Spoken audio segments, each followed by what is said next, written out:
Bolt your doors, lock your windows, turn off your lights, and come with me into the weird darkness.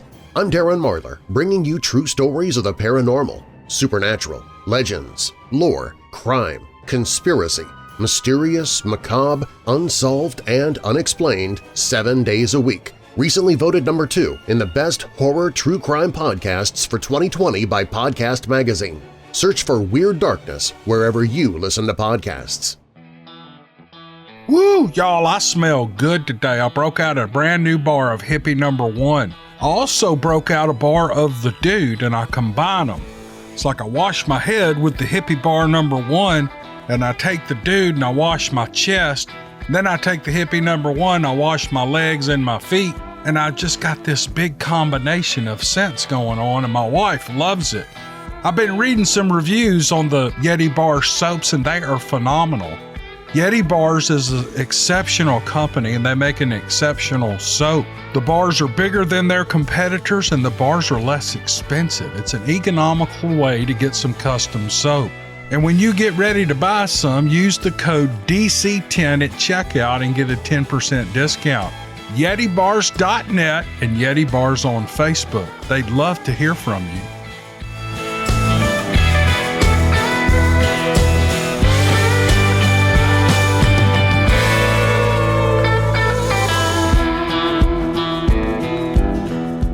Here's an email from Alicia. This is a long story. It's just going to be the only story in this podcast, but it's very interesting. It's a very detailed encounter or detailed experience she had. I really enjoyed reading it. So here we go.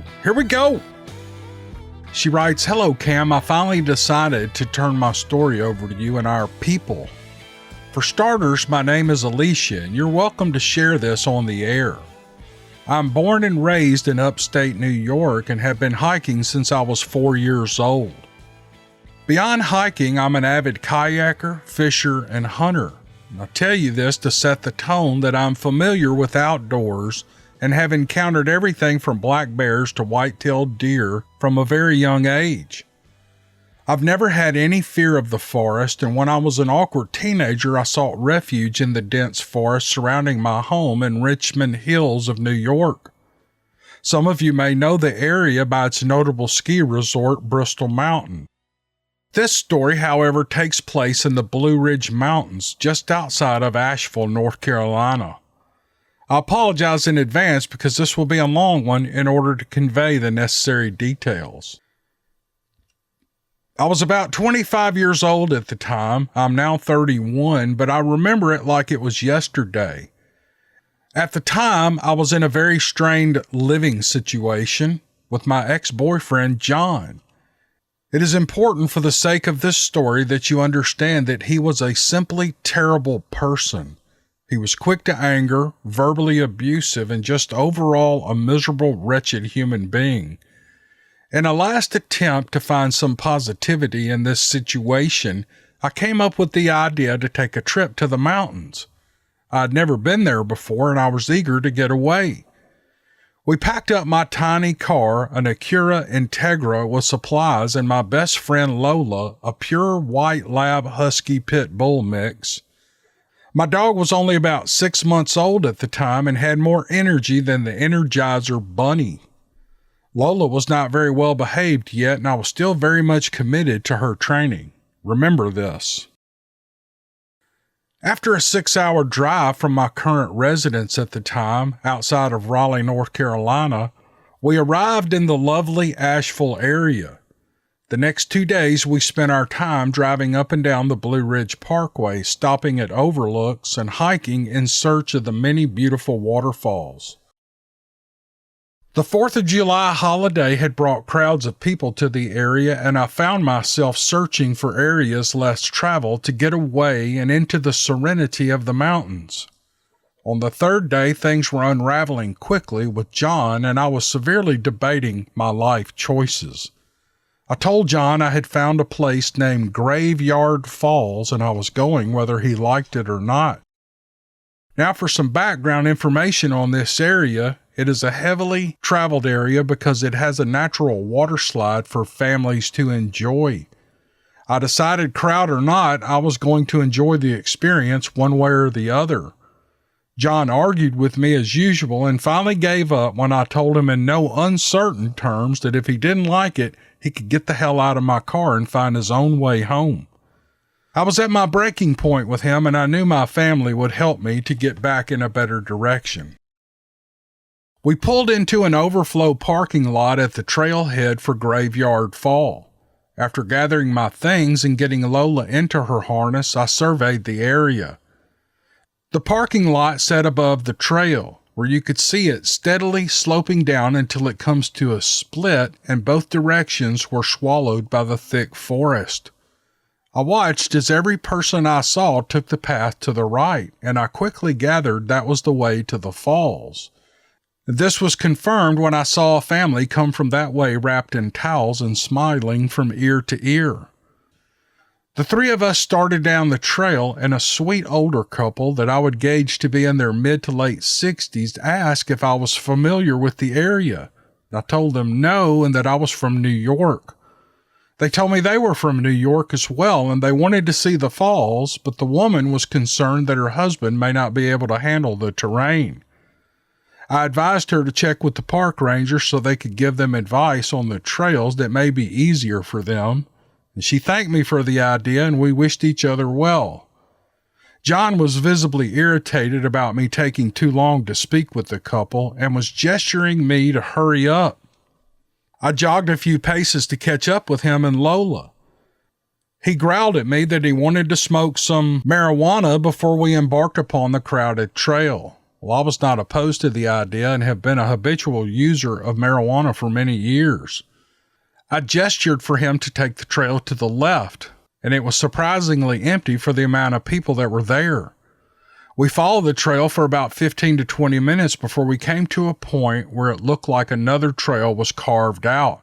This trail sloped down about 65 degrees. For some reason, I was drawn to this area, and without a word, I started down. I had my dog's leash in my hand at this point and decided that we were far enough away from people to let her off the leash and do some training exercises. John was far behind me as he was not in as good a shape as I was. Lola and I did a couple of sit and stay commands while we waited for him. Finally, the three of us reached the bottom of this trail. I was elated to find that we were now in a lush green meadow with a small crystal clear pond. The scene was picturesque, and I felt completely relaxed, ignoring John's grumbling. He started to roll a blunt, or a marijuana cigar, as you might call it. I played with Lola, tossing her sticks and running barefoot through the water with her. My second pass of the pond, I noticed what I can only describe as a hat sitting on a rock that was half submerged in the water.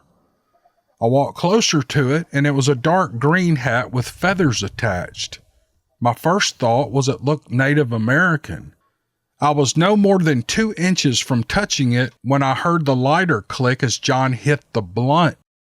I was at that moment the hair stood up on the back of my neck. John called to me to come and take a hit from the blunt, and I stood rooted in the spot staring at this hat.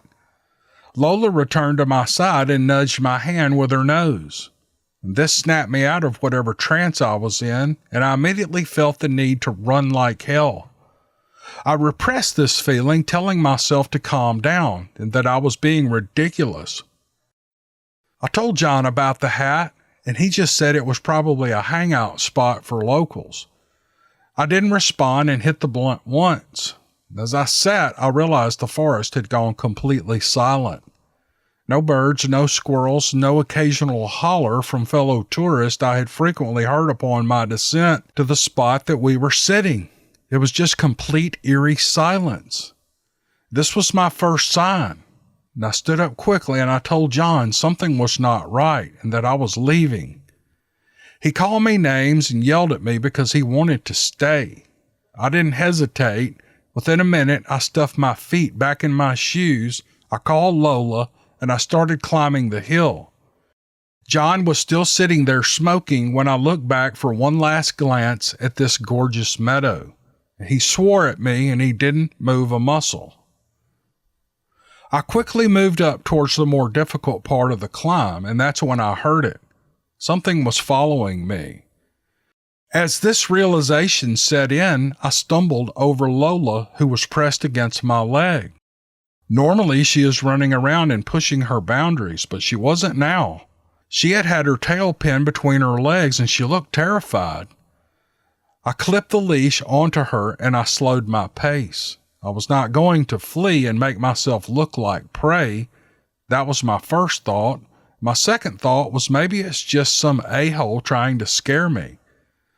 I started and stopped in a different pattern, and whatever this was mimicked every step I took.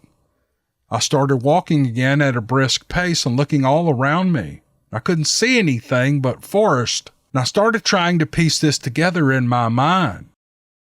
First off, this thing was on 2 feet. There was no doubt in my mind about that. And second, this thing was big. Not only could I hear limbs breaking like they were nothing, but I could feel the ground shaking beneath me. It was like when you're near a train track and you feel the earth vibrating as the train passes. To this day, I do not know why I did this, but as I'm cycling through my brain about what this could possibly be, I stopped. I felt Lola tug at her lead as she tried to pull me ahead, and I tightened my grip, and that's when I felt hot breath hit me directly in the face.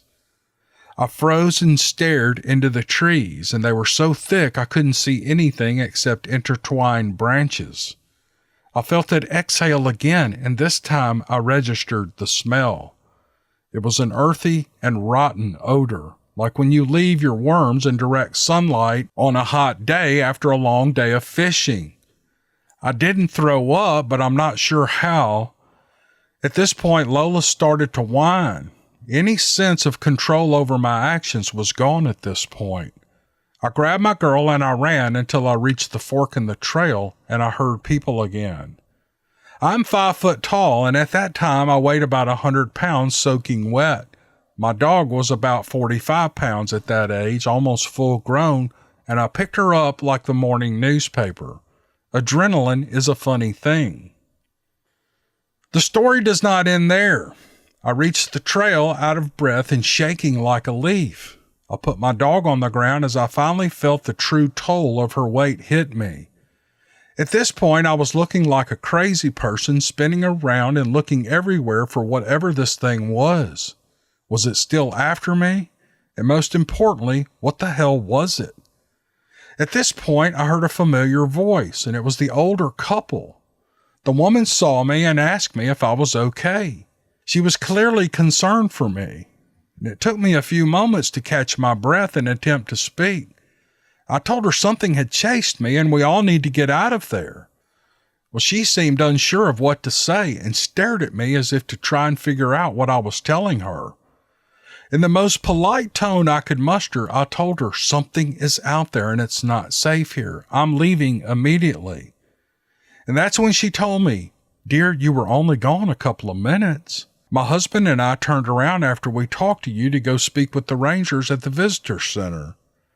My expression must have given me away because she said, "Are you sure you're okay? You don't look very good." I stuttered, "Yeah, I'm okay." And I assured her I was parked in the lot above and that I was going to rest in my car. We said goodbye again and I continued towards the lot. It was then that I realized John was still not behind me.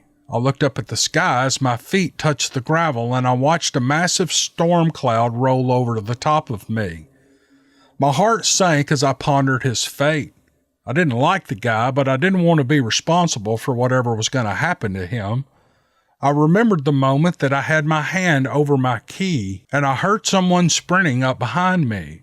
It was John. He looked white as a ghost and did not say a single word. He just pointed to the car. I nodded my head and a rush of relief hit me as I opened the doors of the car and moved the seat to put Lola in. The minute I closed my driver's side door, it began to pour. A true mountain thunderstorm raged and I didn't even bother to try and drive away. We just sat there in silence and we never spoke of any of this ever again. And that's the end of the story. that is so freaky. It's like a Twilight Zone type of, she smelled the breath. It's like this thing was right in front of her, breathing on her. She could smell the breath. She could feel it, the heat from the lungs. But at the end of her email, she has several bullet points here, and I'm going to read those to you because I think these are interesting to the topic. She says I don't have to read them. It doesn't matter to her, but I'm going to go ahead and read them. Bullet point 1, the trail I took was without a doubt about a quarter mile from where I saw that man and woman. There's no way I was only gone a few minutes. I walked to the trailhead plus down the hill and hung out for a bit at the pond. The couple was close enough to the parking lot that you could see where the overhang was to the parking lot. They should have been long gone, even with mobility issues. Where did that time go? Here's bullet point 2. John could not have been the one following me. He could not have made the ground move, had that kind of lung capacity, and the timing and how fast he was running made no sense. Number 3, my dog has never done anything like that. I still hike with her weekly, and to this day I've never seen her do any of this. Not to mention, if it was John, she would not be afraid. Number 4, I've heard a sizable deer snort, and this breathing made that seem like a kitten yawning. Number 5, what happened to the person with that hat? How old was it really? Number 6, most of all, there are no creatures in the woods that exhibit this behavior. I'm a small girl with a smaller to medium-sized dog. If it wanted us, we were bacon and eggs for this thing. Animals do not pace you out. That was 6. Number 7, I was never thinking Bigfoot because honestly, it never crossed my mind. In fact, I used to tell my dad he was nuts because he believed the Patterson-Gimlin film was real. I've lost count here. I think this is 8. The storm that rolled in so quickly reminded me of Missing 411. And the last note is, which I think is 10. Obviously, I can't count.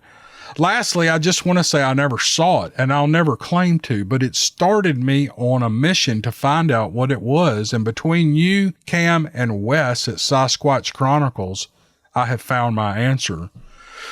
Well, Alicia, I'm glad you found your answers. That's, I don't know I don't know about this cloaking thing because I think that's what you're alluding to, that it actually cloaks, but it's still there. So in other words, this thing, maybe you're saying this thing was standing right in front of you, but you couldn't see it, but you could feel its breath on you. I mean, is that as scary as seeing it? To me, that would be. I don't know. And it's hard to kind of get your mind wrapped around this stuff right after you read these things, and I just ramble on. I don't have anything to say. I'm from the South. We can never end a conversation. That's the problem. So how about we end this conversation and thank Alicia for this awesome story. She took a lot of time to write it and send it to us, and I know we all enjoyed it. So thank you, Alicia. It was great. And I hope you've got your answers and you feel pretty sure and in your mind and are at peace with everything. And I hope you got rid of John. What a butthole. Get rid of those guys. You don't have to have a guy. You don't just have to have a guy to have a guy. Hold out for a good guy, girls. Hold out for a good guy. Okay, that's enough of my advice for the day. All right, I hope you guys enjoyed that video, and we'll see you on the next one. Thanks.